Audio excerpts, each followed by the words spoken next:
synchronization feature in ACT makes it possible for team members to work with their ACT records offline and then sync back to the database when they're able to reconnect to the network. Let's say that I have recently hired a new account representative named Molly Parker. She's going to do a lot of traveling with ACT installed on her laptop. Because she will occasionally be located in areas without reliable internet connectivity, Molly will only be able to connect with the ACT server at various intervals during her travel. Molly will need to synchronize with ACT from time to time in order to keep her database current and also to update the main ACT database with the contact and opportunity records that she establishes while on the road. So in this video, I want to show you how to install and configure remote synchronization for ACT. To begin, I need to go to my ACT installation files. So I'm just going to exit out of ACT and open an Explorer window. And from here, I'm going to go to my root directory, and I should see an ACT folder there. Let's double click that to open it. And then I'm going to launch the setup executable file. Click yes for the user account control. And from the ACT installation menu, I'm going to choose Install ACT Synchronization Services.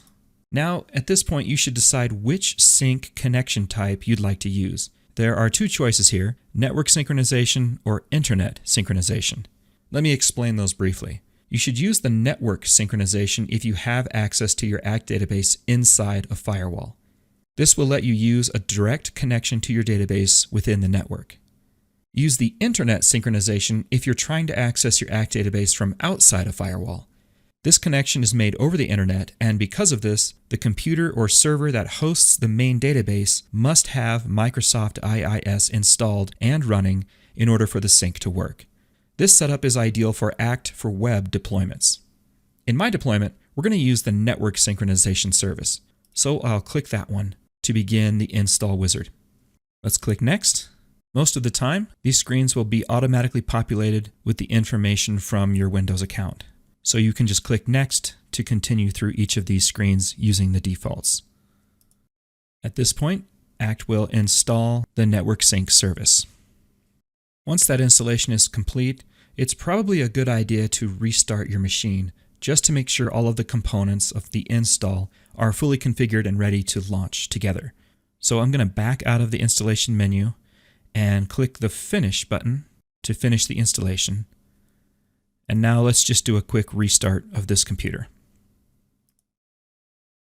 Okay, now that the Network Sync service is installed and I've rebooted my computer, let's configure the sync service so that it works with my database.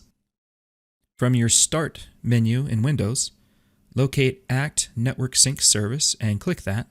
When the User Account Control window appears, click Yes, and this should cause the ACT Network Sync Service window to appear. If it doesn't appear, you can always go to your taskbar at the bottom, locate the ACT Network Sync Service icon, right-click it and choose Show Hide. Now we need to add a database, so I'm going to click the Add button, and then navigate to my CloudWalker PAD file. That's the database I want to use. Click Open. I'm going to use this default port, 65100, and that's everything I need to do. So I'm going to click the Start Sync Service button. ACT lets me know that the ACT Network Sync service is running, so everything is good. I can exit out of here now.